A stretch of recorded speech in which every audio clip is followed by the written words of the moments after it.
Hello, everyone. Today we're joined by Fai, who works as a research assistant at Princeton University, with Peter Singer on a project about the ethics of artificial intelligence concerning non-human animals.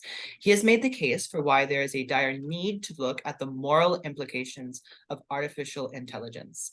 I think there's no better way to get started than asking, why have discussions about AI ethics excluded the considerations of non-human animals so much?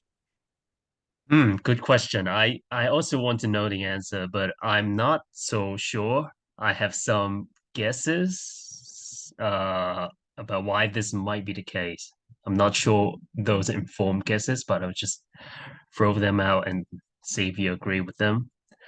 Uh, Number one is that humanity generally has, has the habit or has the long culture of disregarding the interests of non-human animals. And it was just a few decades ago, for example, uh, one of the turning points was Peter Singer publishing the book Animal Liberation, which changed a lot, first in the field of philosophy, and then uh, in the larger academia, and then to mainly in the West, but now even in Asia, a lot of people have heard of him.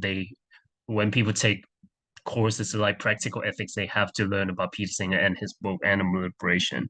So that was a big turning point, but it was only a few decades ago. And by the way, uh, Peter Singer is going to publish a revised version of Animal Liberation called Animal Liberation Now, which will be out this month, 23rd. And he'll be on a speaking tour uh, in the US and the UK promoting the book. So take notice of the event and the book. But yeah, back to our discussion. It was only a few decades ago. Sorry, you're frozen to me. Do you still have me? Yeah, I still do. Okay. So it was only a few decades ago that we started caring about animals or animal ethics in our everyday life, in our maybe even decision making in the government level, or also in companies investing in stuff that might affect animals, such as investing in factory farming, investing in animal experimentation, or investing in technologies that affect animals.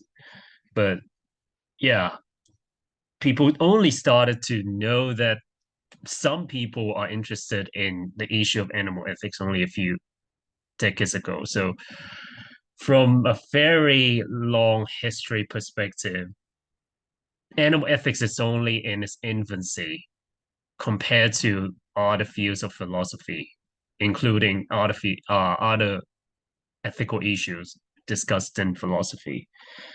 So I think it will be rather unsurprising that humanity hasn't got used to that very much. Animal ethics had only got its attention mainly in the areas where Peter Singer discussed it a lot. Those fields are those issues are animal experimentation and factory farming.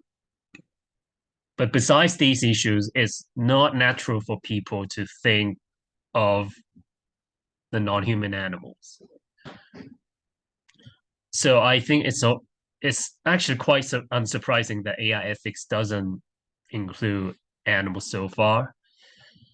Uh, to be fair, there were a few people who touched on the issue of non-human animals within the field of AI ethics, but it's only a handful of people, not even exceeding 10. So really handful or two hands full of people touching on this issue. And I believe we are the first paper in a very systematic way arguing for the case that the issue of animals should be included in the field of AI ethics. But yeah, it's to summarize, I think the reason is the general speciesism or the general disregard of non-human animals or in our ethics, in our policy making, or in our thinking of our daily actions. It's just not yet there. And by the way, when I say animals, I actually mean non-human animals. I sometimes say non-human animals in full. The reason being, humans are also a- animals, but usually in our language, both in Chinese and English, these are the two languages I know. But I believe in many other languages too. We just say animal as if it mean only non-human animals, but clearly we are animals too. Sometimes for the sake of convenience or not making ourselves look weird or sound weird, we also say animal as if it means only non-human animals. But to be fair to the non-human animals, it's better to say non-human animals than to say animals. Yeah, that makes a lot of sense. And it's just unsurprising that, the same trend that we've seen in terms of including animal ethics in general has also carried into the field of AI ethics. My next question is, how do we define for an artificial intelligence the rights of sentient beings like non-human animals when they're in contention with the rights of humans? Sorry, I'm not sure I understand your question Yeah. properly.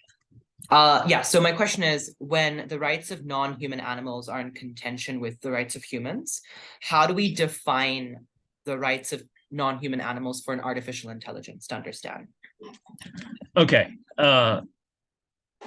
this is interesting.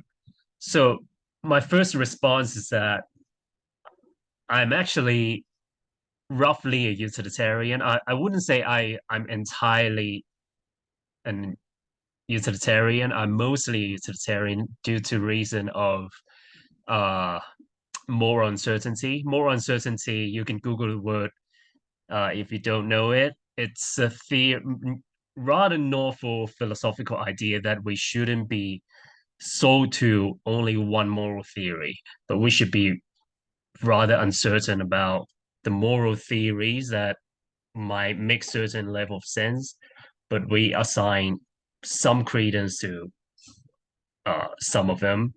I would say I'm roughly 80, maybe even more than that percentage of utilitarian and some percentage of some other moral theories, but I'm roughly utilitarian. Let's, for the purpose of this interview. And because I'm roughly utilitarian, I'm not sure that I care about rights as much as what classical utilitarians tend to care about, which is pain and pleasure, suffering and happiness. So I'm not sure. The key question really is whether we can describe or define rights, whether it be human rights or animal rights, formally to a computer system. I'm not sure this is the most important question. I think the important question is how we define in a formal way what the right action should be for the robot. And it might depend on what the robot's purpose is. Let's say if the robot is designed to be a domestic helper, it might not make sense for the robot to be a full utilitarian and say, okay, I have the ability to go out there, to leave this home and go out there to work in a restaurant, for example, to earn money and then donate to Africa to help children in Africa. It wouldn't make sense because if the robot does actually behave that way, the producer and the customers wouldn't like it and they would just cease to create these robots. And that way you run into a wall by having good intentions and by seemingly having good ethic, uh, because you beat your own purpose. You beat the reason that gave the existence to uh, itself. So it isn't even clear to me that the robot should be a utilitarian. Rather, maybe I'm recently thinking that maybe a robot should be a virtual ethicist. or something like that. What should a virtuous robot do? Something like that, which I generally do not encourage humans to e- endorse as the preferred moral theory, but it might make some sense for robots, but I'm still thinking about it. But yeah, back to your question, I'm not sure that defining what the animal's rights are is the most important question. I find it hard to say it's unimportant, but it's not really at the top of my priority. Yeah, absolutely. So another question that kind of bugged me was, is it possible for AI to have moral uncertainty? So I know humans do. Like I can't find anybody who's like purely utilitarian or purely deontological. But is it just impossible for an AI to be having moral uncertainty? And if so, we should have AI that follows virtue ethics, right? First, I have to say I'm not a computer scientist. You know, I I've taken some very introductory machine learning courses, but that's it. I only did so to understand what type of technologies or what type of systems I am actually discussing. I just want to understand a little bit about the things that I discuss before I talk about their ethical implications. But I cannot train uh complex models. I can't even say I know about data science. Nothing about that. So I'm not sure I can comment about the technical side, the technicalities of robotics or artificial intelligence or machine learning, deep learning. But I'll try my best uh, to say something as far as my knowledge goes. So it seems to me that it's generally possible to make a computer system, including machine learning or deep learning type of system, to hold a certain level of uncertainty about something. That's actually the proposal of Stuart Russell. I think a prominent AI alignment researcher and also the author of one of the most popular AI textbooks in the world, along with I've got about his name, but the family name is Norvig. So they co-authored a book which is very popular in AI. Uh, Stuart Russell proposes to align better align AI systems with humans by letting them be uncertain about our values. That's not the solution, but it has to be in place for us to be possible to even achieve alignment. So he argues. Uh, so he thinks it's possible to not only possible, but actually mandatory, obligatory to make AI systems uncertain about what human preferences or what human values are. So by that, I take it as possible to for AI systems to be uncertain about something, including human values. Okay, back to the question of whether they can have more uncertainty themselves. Before I answer this question, I think it's very important to throw out some of the debates about whether machines should even have values themselves. I believe Stuart Russell actually thinks that uh, the AI themselves shouldn't have their own preferences. I'm not sure whether Stuart Russell wants AI to have no value, but if he wants the AI to have some values, that value is that they only want to maximize human preferences or to fulfill what human values would prefer. And also to be uncertain about what humans actually want. because if you don't, he thinks that the machines will be very likely to make mistakes. But some people don't want to have any of these. They just want the machines to have no values. To be honest, I'm not sure whether that assertion means anything. If the machine can use some policies to do certain decision, there's already some value hiding behind these policies. So I'm not sure whether it means anything for the robot to have no ethics or have to have or no ethical values or have no values. I'm in the camp of machines implicitly assuming some ethical values or at least some values. So after making this clear, I can tackle the question of whether machines can have more uncertainty. I believe yes. For example, I can totally imagine a robot or a machine learning system being told to maximize the utility as far as certain constraints are fulfilled. So, for example, you can program the domestic robot to never kill any human being. Uh, Unfortunately, most domestic robots don't have such programming about non-human animals, but that's another issue. But I'm pretty sure they will be told to never kill or even injure any human being. But out of that constraint, they might be told to maximize certain stuff, such as maximize the speed you clean the house up or things like that. So I think that's actually a version of more uncertainty, but pretty hard coded, hand coded by human beings.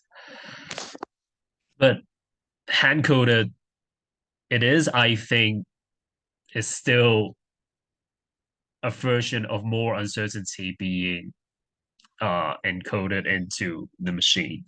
But whether the machine can learn to do more uncertainty, I think this is a question that I totally cannot begin to think about. So I hope some future people will be able to answer this question. I believe William McCaskill had a 80,000 hours podcast talking about more uncertainty in AI or something like that. Yeah, I wanted to touch on the nature of AI being hard coded by humans. Do you think that so in AI ethics we look at whether AI has inherent problems, right? But is the bigger problem the usage of the AI in harmful ways to animals as opposed to the AI itself? I guess an analogy that I could use to illustrate this is that the problem is not that nuclear energy is harmful, but that it's being used to create a nuclear weapon as opposed to nuclear power that could be beneficial. Is it the AI usage or the AI itself? That's that's a good question and good prompt. Uh, I would say in the past, for all the technologies before AI, that would be the case. Any technologies that have caused harms to non-human animals and also humans is is at least partially a problem of the usage. So for example, uh, I always mention the examples of fences and also the use of veterinary drugs. These technologies allowed for factory farming to exist. But these technologies, they pretty much weren't invented for even this purpose. They just gradually became the tools of factory farming and just allowed factory farming to become a thing. Uh, but it was pretty much the human ingenuity and also I would say selfishness to cause them to use these technologies in such ways that would harm animals in such severe extent. And I would say for the current AI technologies that are impacting non-human animals is to a high extent a usage problem rather than the technology being intrinsically unfriendly to the non-human animals. But I would also say it might change down the road because as they get more autonomous and as we cede more control to the AI systems, what the systems will AI systems will do will itself decide the animals in destiny. So take the example of AI used in factory farming. At this stage, we can say these AI are doing something to the non-human animals because the humans choose to use these systems in the setting of factory farming. But unfortunately, it will continue to be the case, and less and less humans will be running the factory farms. Eventually, I believe 99 more than 99% of the work in the factory farm will be at least in the rich enough countries or developed enough countries who can afford AI. At least for those countries, uh, it will be run by AI. And down the road, these AI systems will get cheaper, and the advantage will get deeper. That even the poor countries will start to move toward these systems. And as soon as we reach that stage, we could no longer say, "Oh, it's only a human usage problem," because when people say it's only a misuse problem or human usage problem, we say this because we think there is still hope by changing the behavior of those humans who control how to use these technologies. But once you pass the point of AI taking over humans in a certain area, I would expect most of these scenarios to have no way back. You just from that point on, you just have less and less humans ever in these industries, and past that point, you pretty much have to try to alter the behavior of the AI systems in order to do something good, in order to help the animals instead of changing the humans. So I hope I answer your question. Oh no, absolutely. I think that makes a lot of sense because unlike previous technology, this is artificial intelligence where we are giving it the decision-making power. I wanted to also ask about the advancement of the AI itself, because what should we do, right? Should we develop first and get the AI to a point where we can then impose ethical obligations? Because there's a trade-off here, right? Which is that if we start focusing on ethics now, then we can't innovate as much as we would want. You know, I'm on the camp of slowing or even just stopping everything down now, if possible. I know it's not, but if I have button or we have a button to just magically stop everything, I would vote for pushing that button. I think it's quite irresponsible to push everything out there, impacting everyone. And by everyone, I'm not only saying humans, but all sentient beings. To push such technologies out without similar level of regulation or verification, and not just internal verification, but third-party verification. You have all those verification and legal procedure before you push biotechnologies or drugs or I'm sure in many fields of engineering science, there's a lot of regulations before you push powerful technologies out. But seemingly none of this applies to AI. They just get the approval. Actually, not. I should be flipping this. It's not approval from the shareholders or from the owning company. It's rather the shareholders and the owning company pressuring them to push the things out, right? But yeah, none of the similar level regulations apply to AI companies, and therefore I think we're seeing a lot of irresponsible speeding up of the technology before we first understand these technologies internal mechanism and also social impact, and also not just social but impacts on all sentient beings at large. And also uh we're not solve to put it in a very fancy or unrealistic framing of words, we're not solving ethics yet. We haven't even discussed what type of ethics should govern AI. And then we're pushing all these things out there. And to assume that these things need no ethics to behave properly in this world, I think is wrong. I think it's a common tendency within scientists and engineers or technologists, futurists.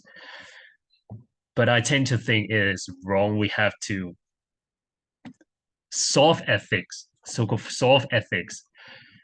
And I have to emphasize, when I say solve ethics, I mean this is a project both for moral realists and moral anti-realists. I think there are reasons for anti-realists to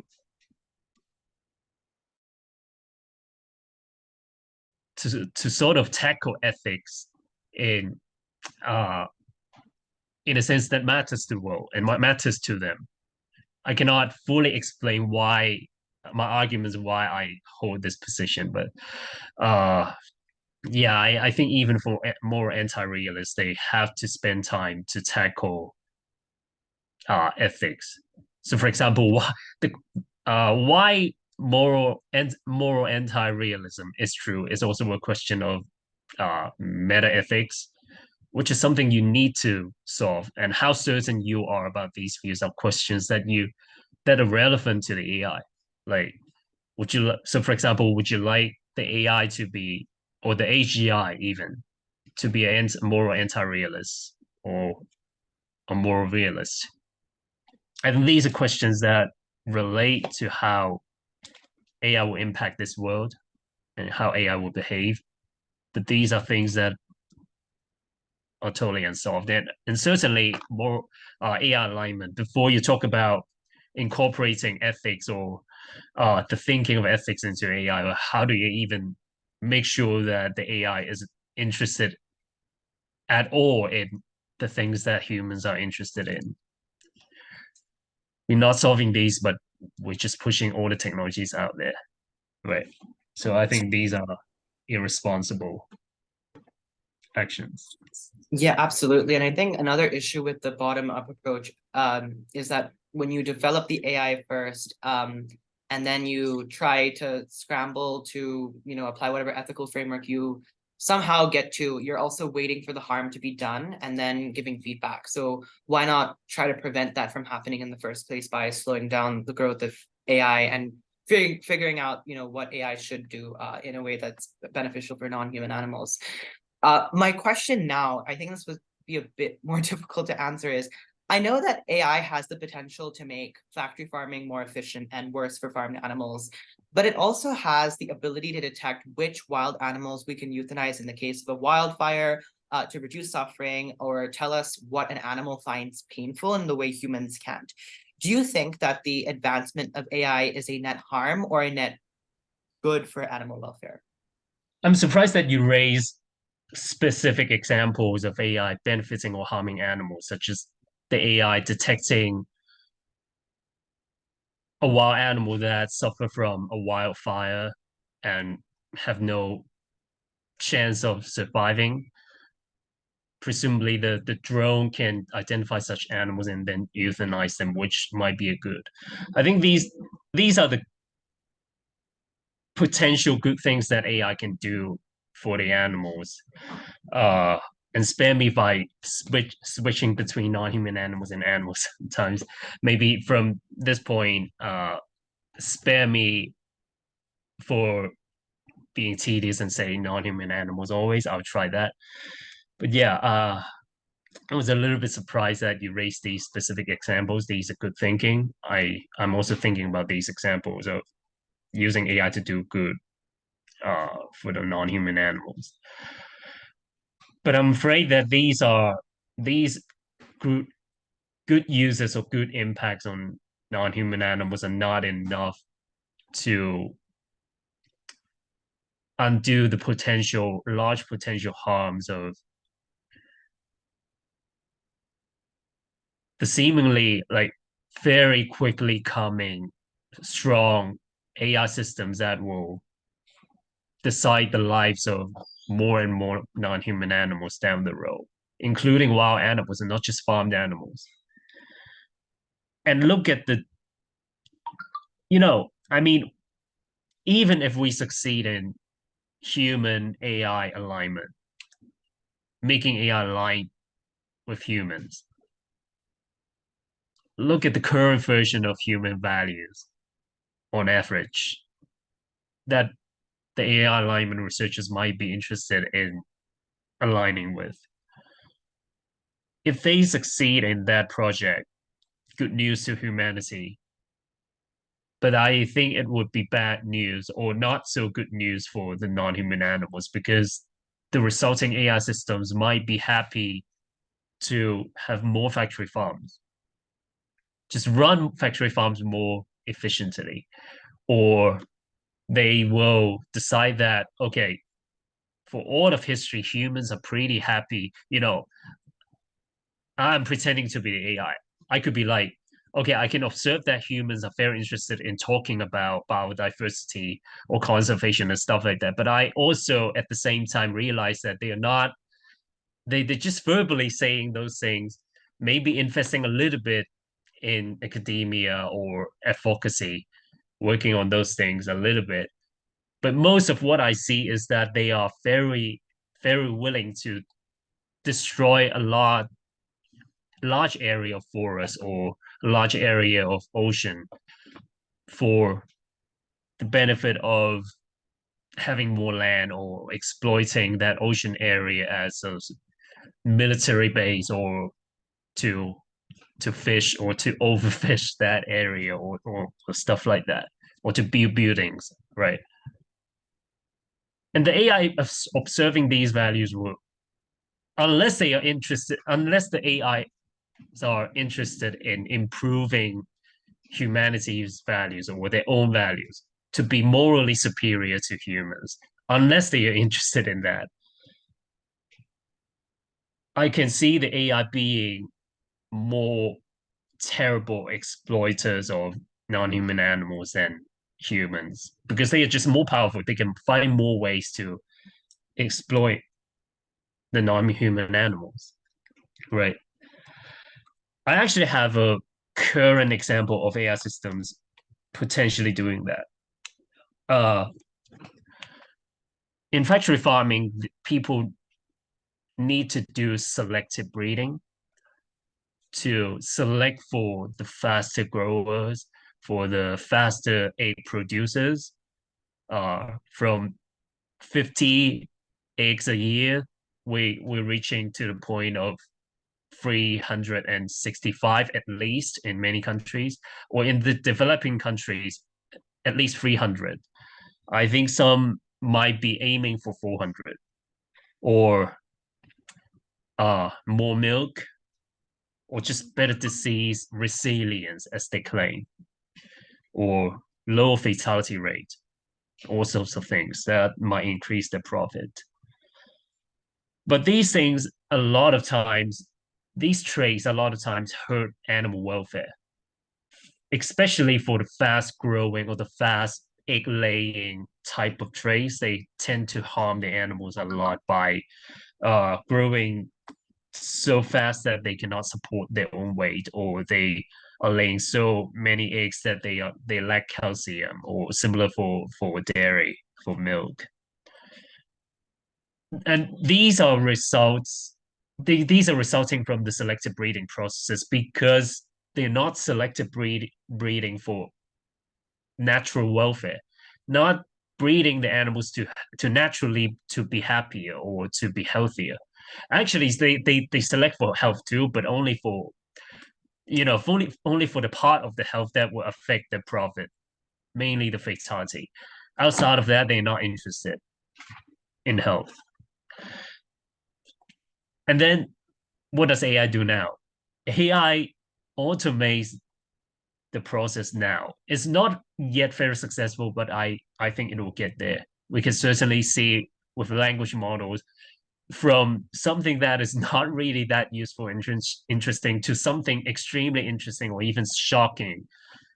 Could be a matter of just a few months or uh, in some cases, maybe even a few weeks.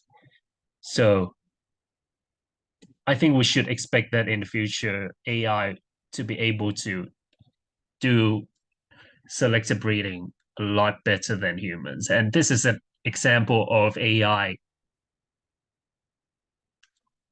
providing a type of steroid to a process that is very harmful to the non-human animals. In this case, the farmed animals who is being selective bred.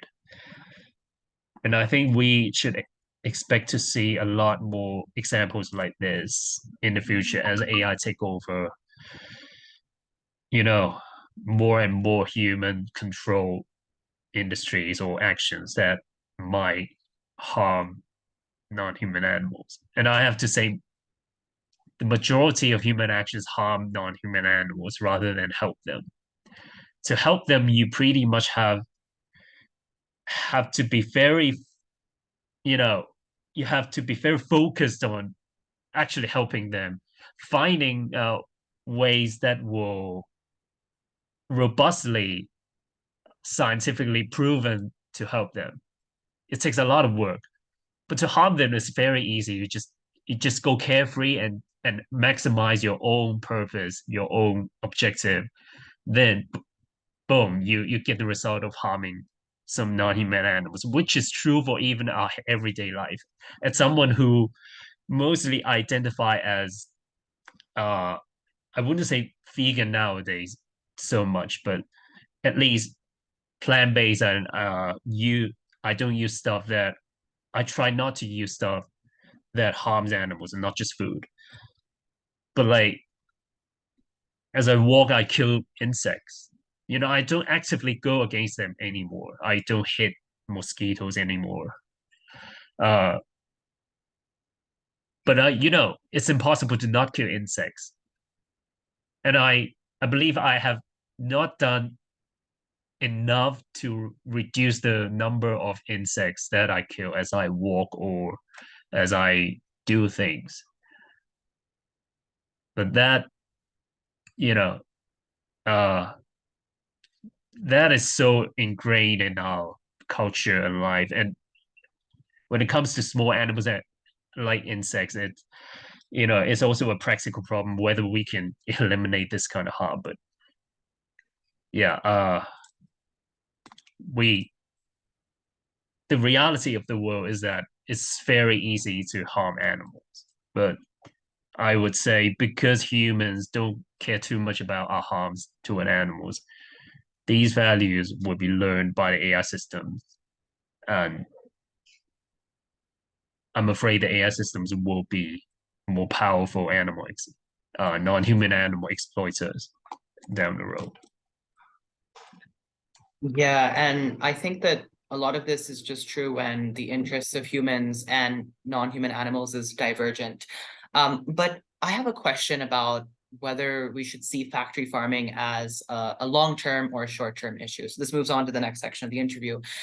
My personal view is that with time, we'll also see a greater expansion of people's moral circles, and there will potentially be a decrease in the size of the population, increased wealth. So presumably they would also be able to afford more humane meat and not put so much pressure on factory farms to be 100 efficient to cut costs to the T, and ultimately also compromise on welfare standards for animals. So do you think that with this, we might see a world where factory farming becomes less common and artificial intelligence also recognizes that, given that, it could be a very inefficient process and something else might, be better to take its place? Okay, great. I think it might disappear, it might be replaced, but that doesn't make factory farming irrelevant under the long-term perspective because the flip side of might be eliminated is that it might not be eliminated. And let's say there's a 10% probability that it will stay in the long-term future. That already makes it very extremely relevant, I would say, under the long-term perspective. It's that tail of probability distribution that matters more than the 90% chance that they would disappear because with 10% chance they stay forever or stay for a very long time, uh that's a huge number of sentient beings there. And I've written a year forum post arguing that there's a, seemingly small but very significant if you aggregate it uh, over a very long time. I've written a post arguing that this might be something that we should worry about. So I encourage you to check and see whether you might be convinced by my arguments. But yeah, I think there's a non-negligible, actually pretty significant probability that factory farming might still be there. And do you think that this probability that it would still be there might be explained by anything? Do you think that perhaps this might be due to alternative proteins not actually being as successful as you think they might be? That's one of the reason. I don't think alternative protein will necessarily beat the cost of so-called real meat or real animal products for all types of animal products. You know, some types of alternative protein are more successful than the other type. And by the way, in the long term, I think it's going to be the cultivated meat plus some version of 3D printing of food materials that will replace a lot of factory farming. But I'm not sure that it will replace everything, every end product, because if you look at the market of cultivated meat, they're mostly interested in the larger animals, the markets that are larger. They're not as interested in fish. There are some interest in fish, but they're also slower in terms of pace. I mean, the acceleration of increased investment over the years is actually higher. But the absolute amount of capital in those species of animals to be replaced is much smaller than the meat of cows and chickens or even pigs. Sorry, I believe fish might be more than pig. But fish are not the only aquatic animals. When it comes to shrimps, is even less the crustaceans. And also you have insect farming, which is for me totally also a type of factory farming. But the interesting thing about insect farming is that it is not something that people talk about as if they are something to be replaced. They are talking about insect farming as another type of alternative protein. They are looking to use this to replace some other types of factory farming or fishing. You know, I'm not sure that we can have alternative proteins that can beat the cost of insect farming. It, you know, it has a very low feed conversion rate. It has the problem of people having discussed, but it could be only our generation or the next. But what about the next, or the next? They may not have an equal level of discuss over these food. By the way, insect proteins are also used in being the feed of other animals, which makes the farming of those farmed animals more efficient. So, to conclude, I'm not sure that alternative protein will be successful in replacing every type of factory farming. I'm afraid some might be left I'm Yeah. not an expert on these, but these are my worries. But obviously, if all humans go digital, which some people argue, then there will be no need for physical factory farming. Maybe I'm not sure whether people do a digital version of factory farming. That's something that I wouldn't comment on, but maybe at least in that scenario, we wouldn't have physical factory farming. So that could be why we might not have factory farm, according to some long-termist guess of the future. Also, I think we shouldn't think of factory farming as only being there for food. I think in the future there might be animals farmed, non-human animals, farmed for the purpose of creating medicines or organs to be human organs replacements or materials. You know, these are all in research. Actually, material is a reality now, right? So I think we shouldn't only focus on food being the major. I think it is the major driver, but who knows? In the future, it could be the case that the major driver of factory farming is for material, which could be a reason why even we go all digital, we might still have factory farming. I have read a very terrifying story that some companies are using insects to produce semiconductors. If that is our future semiconductor, I'm afraid that we will stick with that type of factory farming of insects for not for food, but for semiconductors. I hope it doesn't succeed, but who knows? If they succeed, I think people will use it. Yeah, and I guess my response to all of this is that if it's true that in the long term we'll have a technology for an AGI or the technology to create digital minds and even, have the ability to colonize another planet, don't you think that it's also true that we'll have the technology to almost fully or even totally replace conventional meat with alternative proteins? And even for the examples of like, artificial, like I guess silk or semiconductors, find ways to replace animal products because we will have also developed technology that is much better and can also do these other things. I think the argument would be quite convincing if it's claiming that it would be very likely that AGI will find ways to replace these stuff with the technology that it creates. But where do we find the confidence or where do we find the proof that it is 100% guarantee with AGI? We don't even know what AGI means or would be like.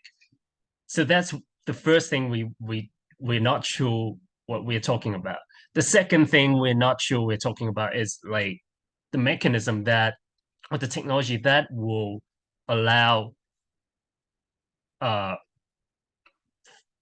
the elimination or the replacement, total replacement of older technologies we use to produce animal products. There are two things we don't know. So I'm not sure where we get the confidence and or the proof that this will 100% guarantee to be the case. I think we shouldn't have the confidence. And as far as it is not 100%, let's say you leave a 2 to 3% that this thing will still be there, I think there's enough reason to worry that it will stay forever or stay for a very long time.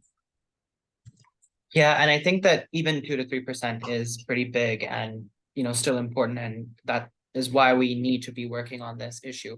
I wanted to ask about changing social norms, right? Because I think another counter argument I would have to what I just raised is the only world in which I see conventional meat being replaced is if we're able to bring down the costs so much that it can actually compete with conventional meat. And maybe that could be helped by artificial intelligence. But if artificial intelligence is also helping bring down the costs of conventional meat even further because it's making it more efficient, then it is difficult to conclusively say that we will get to a world where we'll be able to fully replace it.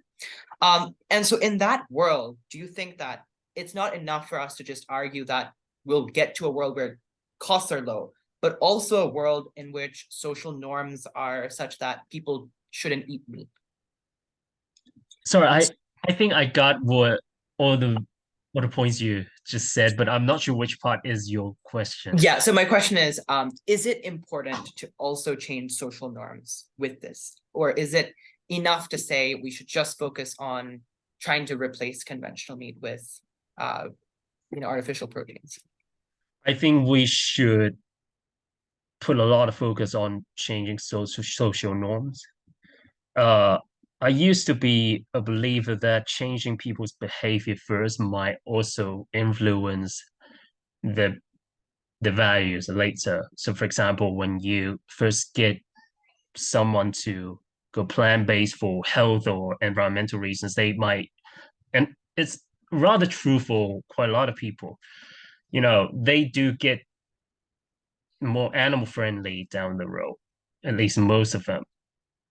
But I think that this is not the most robust way to have a better future, especially when something as powerful as AI, also complicates the story.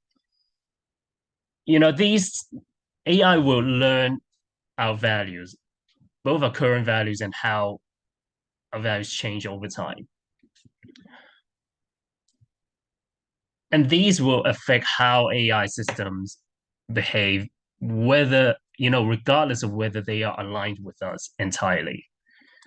And this is a reason to believe why the pace of our social change and our absolute level of the resulting social value we have are important considerations when it comes to shaping a good future. We shouldn't just try to, you know, for example, make cultivated meat much cheaper than uh the conventional meat or egg and dairy and hope that the world's value toward non-human animals would change drastically. I think it will change substantially, but it will not change enough so that this will be an animal-friendly world. I think that wouldn't happen. And also, you mentioned that AI, even though it can be used to speed up alternative protein research, it is also being used in lowering uh, the price of factory farming, the price of meat, dairy, and eggs. So we are not sure that alternative proteins will outcompete these things. So to put all hope in behavioral change is not enough. And also, we focused a lot on factory farming, but I believe the suffering of wild animals is also a big issue that we should take notice. Possibly even more attention should be put on wild animal suffering than farmed animal suffering when we have the technology to alleviate a lot of the suffering of the wild animals. An excuse that a lot of people use to focus on farmed animal welfare over wild animal welfare is that we don't have much good ways and robust ways to help wild animals. But that may change with AI. I talk as if I hated AI development, but if it is a reality, I would, I would use some of those technologies to also help some non-human animals, wild animals, and farmed animals along the way. If AI is simply going to happen, so uh, maybe in the future we get to a point where we can know a lot about wild animals and have a lot of ways to help them. And I believe at that point that would make wild animal suffering a bigger cause area than more important cause area than farmed animals. I know some of my ex-colleagues might be disappointed by me saying this, but I think it's true. Uh, I think the scale of the number of wild animals is obviously much larger than the number of farmed animals, especially if you count invertebrates too. And also, I think people over fantasize or romanticize the lives of wild animals. So I think they're not doing a good job in seeing that the average lives of wild animals, according to my own view, is on average very terrible. So we shouldn't be just talking about farmed animals, just to say.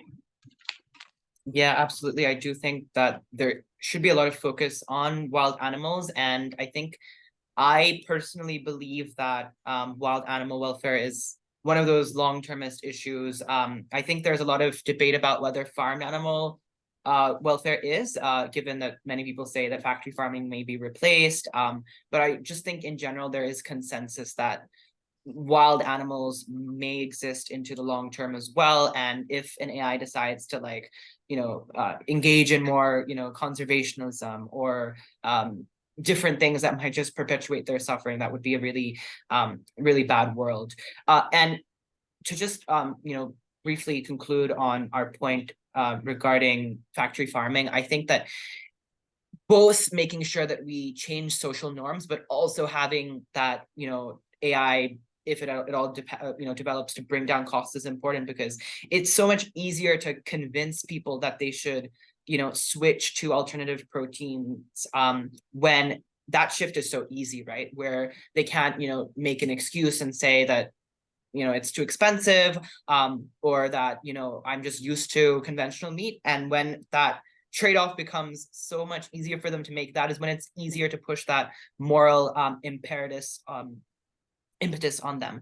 So I guess that kind of really well explains both the field of AI and also non-human animals. But I wanted to ask one question before we move on to China, which is, we still don't know whether there will be digital sentience in the future. But if we do see a world like that, how would you weigh between the interests of non-human animals and digital persons in that kind of world? As for me, I would look at the capacity to feel pain. And insofar as non-human animals would still be able to feel pain unless they're programmed not to, I would, give non-human animals more weightage. But I wanted to know your thoughts on that.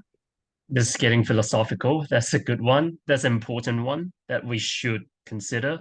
You know, another issue of developing AI so fast is that we're not taking care of whether we'll be accidentally, and who knows, maybe some people are intentionally creating artificial sentience. And you know, we shouldn't rule out that possibility. But if that's a possibility, I think we are still very unclear what what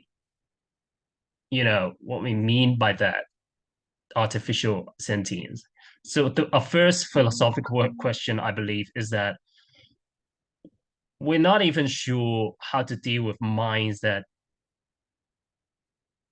do not count as one or do not clearly count as one. So what do I mean by that? For example, some people, some scientists, I believe, and also some philosophers are not even sure that octopuses or each octopus, octopi, I believe, is only one mind. Some people speculate that they might be 8 or 9 minds each, or maybe just a dispersed mind all over. There are I've heard a few speculations. But the point is that those people are reminding us that we shouldn't use how we perceive and experience as ourselves as and extrapolate that to other minds. We shouldn't assume that the other minds first experience time the same way as we do, which I will touch on later, but also whether they are even just one mind. What does it mean to have two minds? Uh, I've heard a philosopher and also at the same time neuroscientist. I forgot his name, but he talked about uh patients who patients who are, you know, whose left and right hemispheres of brains cannot coherently form one personality. And he asked the question whether that is one or two minds. Or even for normal people, sometimes for some surgeries, neurosurgeons would anesthetize your one hemisphere of the brain. And that leaves you somewhat conscious, but it's a totally different version of you. And do you consider that moment of you also one mind? But if you say so, there could be a parallel or a mirror operation which your other hemisphere of the brain is anesthetized. And do you consider that version, that moment of you, also you?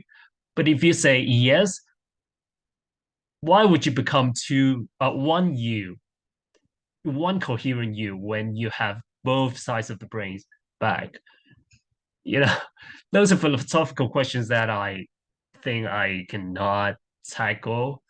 I'm sorry, but these are questions that are relevant to uh the issue of artificial sentience. Like how many minds are even in? You know, I think it would be naive to say, okay, this one case of or one server room is just one mind. Some people are suggesting that even the subroutines might be many minds. And some people claim that there are more than one mind in our body, such as especially for panpsychists, who claim that maybe our cells or even mitochondria have their minds too. Or maybe our arms have its own mind, we just don't realize that. I'm I'm extremely uncertain about those, so I wouldn't let them inform me too much. But when it comes to artificial sentience, it seems to me very important to tackle the question, how many minds should we count? Uh, and then you have the problem of the subjective experience of time. Because if you don't know the subjective experience of time and you just extrapolate human, presumably humans will be making the judgment for now.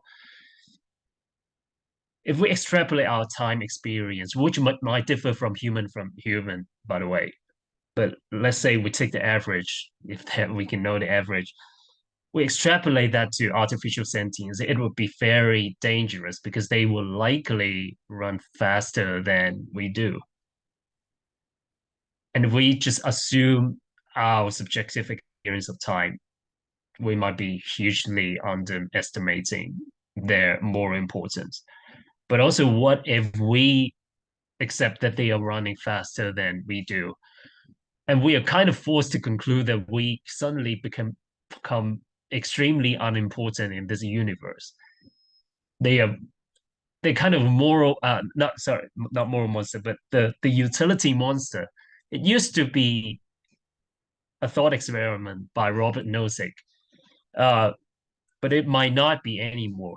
There might be actual utility monsters uh in this world, namely the artificial sentients who might run on many more copies and with a much faster experience of time than us. And if we accept that, it might mean we are maybe even including non-human animals in total might be just a minute portion of sentience in the universe. So uh these are hard philosophical but also social questions, because the social question is whether we can deal with this and tackle this issue fairly.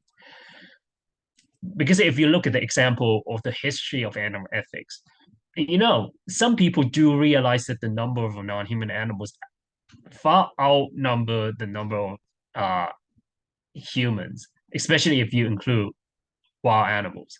And they realize that even if we assign a hundredth of the moral significance to to most of the non-human animals relative to humans. They are still more important than us in aggregate.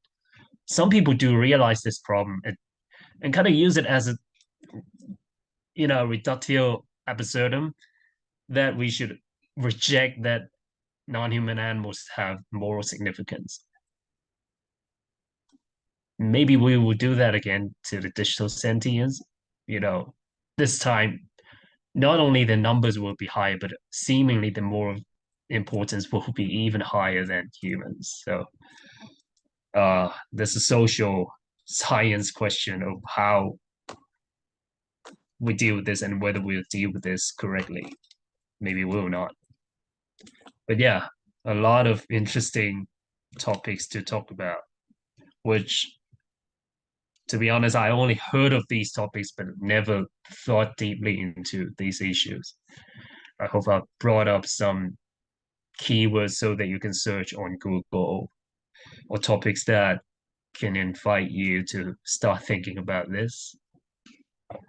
Yeah, no, absolutely. I think that a lot of these questions are really challenging philosophically, and I think really unnerving to unpack. Sorry, I lost you. Oh, no, no, no. I was just saying that a lot of these questions are just really philosophically challenging. And if I, had to think about them, I take ages to try to get to an answer. So I want to now take a step back from a lot of the philosophy and talk more about China, because animal welfare in China seems to be very important given just the scale of impact that any work there could create, but also due to its neglectedness. I am less sure about the tractability, though, which begs the question of whether you think there could be any success for animal welfare reform in China where a lot of people are not too concerned about the issue, and it's also hard to influence policy or carry out advocacy when you're, clamped down by the government for speaking out. Right. I have to be somewhat careful about talking about China. So I'll try my best to say the things that I can, Yeah. or say things that will not backfire, or maybe this will already backfire, but I don't know. Uh, but yeah, generally, I think it's difficult to try to change things in China, but not just China. To be fair, in Asia generally, I think it's unfair to blame it all to politics. It's not only about the politics; it's also about the culture and also the economics or the average uh, education level of people here, which is also partially a result of economics, right?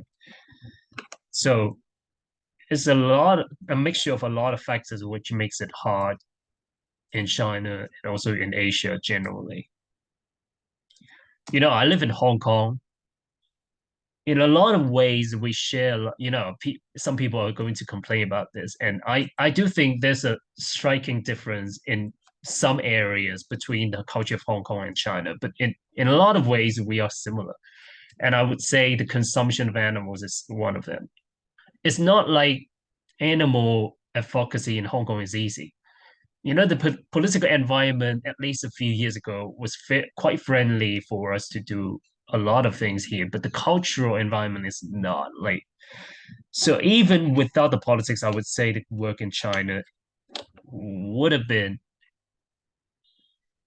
you know, uh, similarly difficult as it is like now. But adding the politics would make it maybe 50% more difficult. But yeah, difficult in this area. Yeah, and I think that it might definitely be hard to change culture, but do you think there is optimism in more younger people wanting to adopt plant-based, diets or increase, vegetarianism? And maybe, we could see a world where China or, any authoritarian country for that matter can actually double down on producing more plant-based meat or alternative proteins. And if we could get to a world where that happens, it doesn't matter about public opinion, but if we're able to convince the government at the top that phasing out factory farming also has all of these, anthropocentric benefits. That's benefits for humans, both in terms of like reducing climate change and reducing the spread of a lot of zoonotic disease. Do you think that world is also likely? And we can actually use the tools of authoritarianism to get to that better world for animals? Interesting one. First, I think there are an increasing number of young people, especially the highly educated ones, who are getting interested in the issues of animal welfare or even vegetarianism or veganism, and some even being convinced enough that they became vegetarians or vegans or animal advocates themselves. I mean, the acceleration is there, but the absolute number is still very, very low. So it's, you know, uh, I think it's too early to conclude whether the trend will become a major force. I hope it will, but there is a glimmer of hope there. Uh, Responding to your question about authoritarian government, I think that it's possible that we might be able to use this to our advantage. And I sometimes talked about it uh in strategic discussions with some organizations who are interested in doing work there. Yeah, the authoritarian governments usually one of their advantages to from our perspective is that if you get to convince them, they implement the policy much quicker than democracies or other types of governments. That's true, but you have to get to convince them. And also you have to realize that because they do not necessarily usually they do not get a lot of buy-in from the people or legitimacy from people. The policies they implement might not be that welcome by the people because you're not working bottom up from the people to pressure the government to change something. No, you change the government first, and I have seen some examples of policies being welcomed by the government, and then just later the government and also the advocates realizing that they're not that welcome by people, and they have to take it down. Uh, and also, if you're relying on the lucky cases of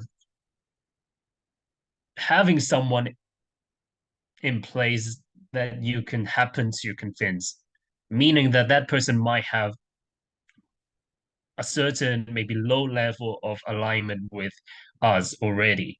And you have to have that to happen first.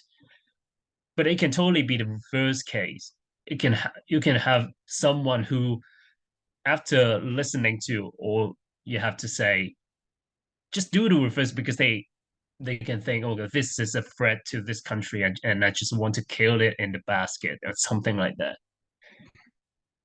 Uh, it can totally happen too. So uh, I think there are advantages if you get lucky, but you know the flip side is that you can get unlucky and just very quickly have bad things happen to our field. Look, that I think a lot of the advocates and organizations working in China are aware of some things that I just talked about, and they spend a lot on risk management. But yeah, we shouldn't very simplistically assume that the authoritarian government are just easier to work with. And don't forget the risk on the advocates themselves by working with them, right? That's another issue. Yeah, absolutely. The worry that it could go either way, and we're just unsure whether, we would be able to promote animal welfare to the level that we want to in China is still something that I think is debated.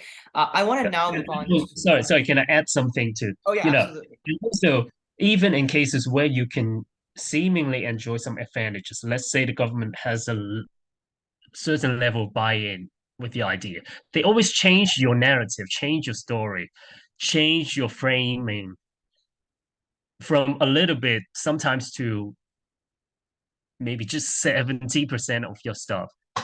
And you don't get to have a say in that. You don't get to be one of the reviewers of your Google Doc. They obviously they don't use Google. They use maybe Tencent, but you don't even get to review that document. They just publish it without noticing you most of the time, I think.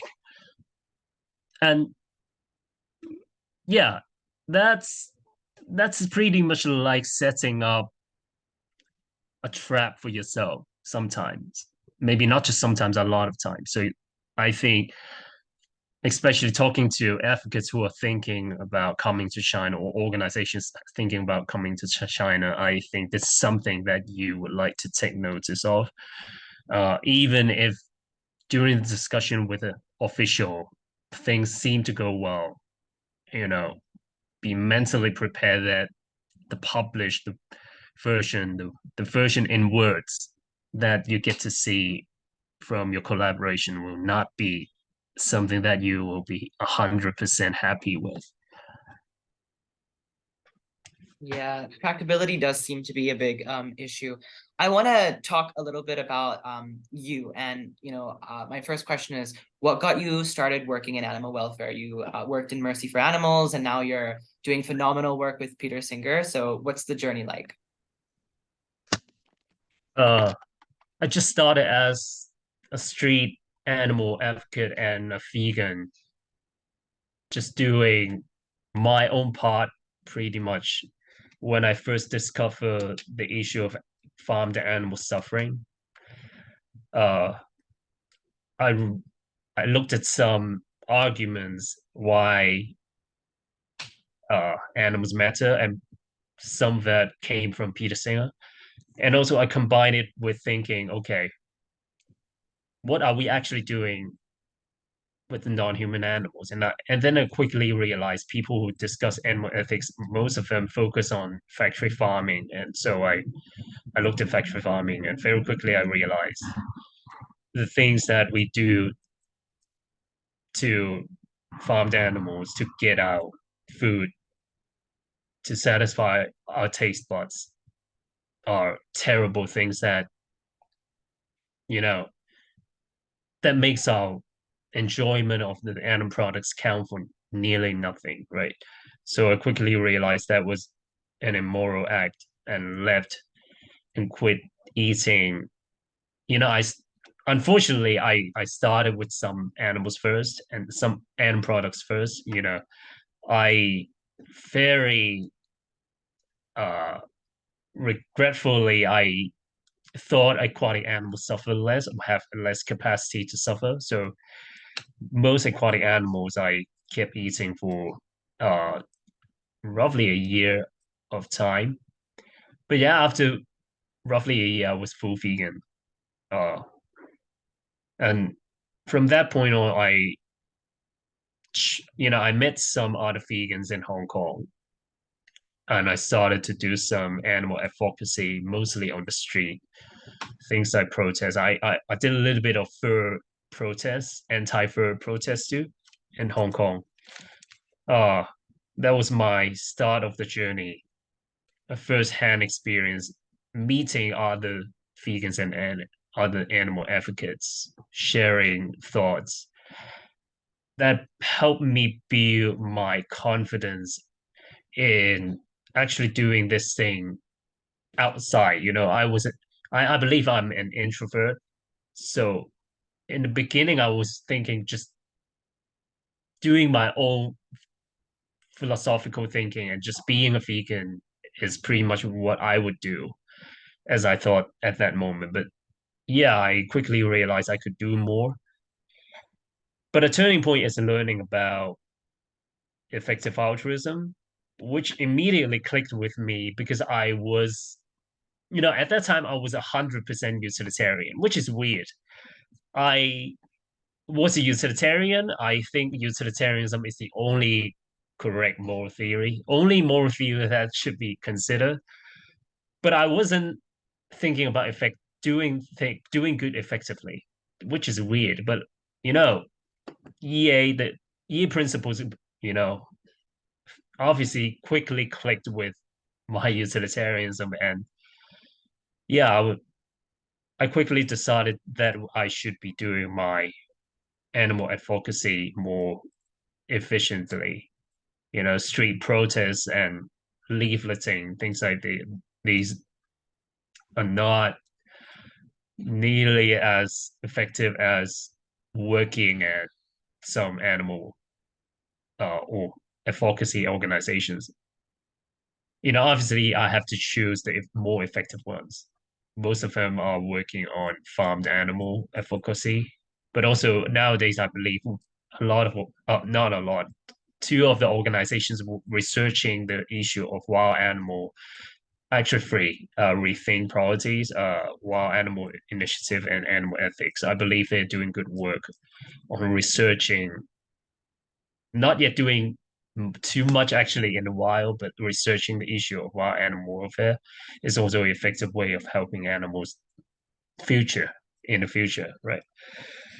Uh, but yeah, I choose to join one of the organizations that are affiliated with effective altruism. They're not part of EA, but at least they attend EA conferences and receive EA funding, obviously. So and also they happen to be hiring in Hong Kong. So I started that part of my journey with Mercy for Animals, which is an organization I feel very satisfied with. I think I'm doing a very impactful thing. But I decided to switch my career because I realized there's a bigger issue not getting attention from anyone, which is AI ethics for non-human animals. So I decided to switch my career to address this issue in academia. So I write paper, I do research to try to help animals in a sense. But I still connect with a lot of EAs working on farmed animals in the classical way, and also some others who work on wild animal welfare. I still keep a very close touch with them. I'm not just working on AI. I sometimes still have meetings with them, trying to strategize together how we do things, especially within Asia. Yeah, uh, yeah. How this is how I got here. Yeah. And what does the day in the life look like? I know you mentioned that you were influenced by Peter Singer's work, but what is it like to actually work with them? And do you have any advice for those who are interested in reading up about animal welfare with regards to AI ethics and long-termism? Okay. Working with Peter Singer. First, I'm not in Princeton nor in Melbourne, so for some of those who might know, Peter Singer splits his year between Princeton and Melbourne, roughly 4 months in Princeton and eight. Actually, he spends 1 month on travel each year, roughly. So maybe 7 months in Melbourne. But I'm in neither place, so I'm not actually seeing him. I'm a contractor with Princeton, so I don't need to work on campus. Uh, this is, I guess, this is side product of COVID. A lot of even top level universities are happy to hire, people working from home as contractors. I guess as far as you don't work on chemistry or physics or biology, which means have to be in the lab. But I'm not. I work on philosophy, so uh, I work from home. I don't get to see him. I use mainly emails to contact with him. we share a lot of emails. We sometimes have meetings, maybe once per 2 months. I hope I can have more, but he is very busy. But he's willing to spend a lot of time reading my emails. I write long weekly reports to him, recently shorter because he's busy with his book. But yeah, he's very willing to spend time with me. I uh my drafts are usually very hard to clean, but he's very willing to spend his time clearing stuff, which sometimes, a lot of times, relate not to the content, but to English, for example. So he's very willing to do things that he really doesn't need to do.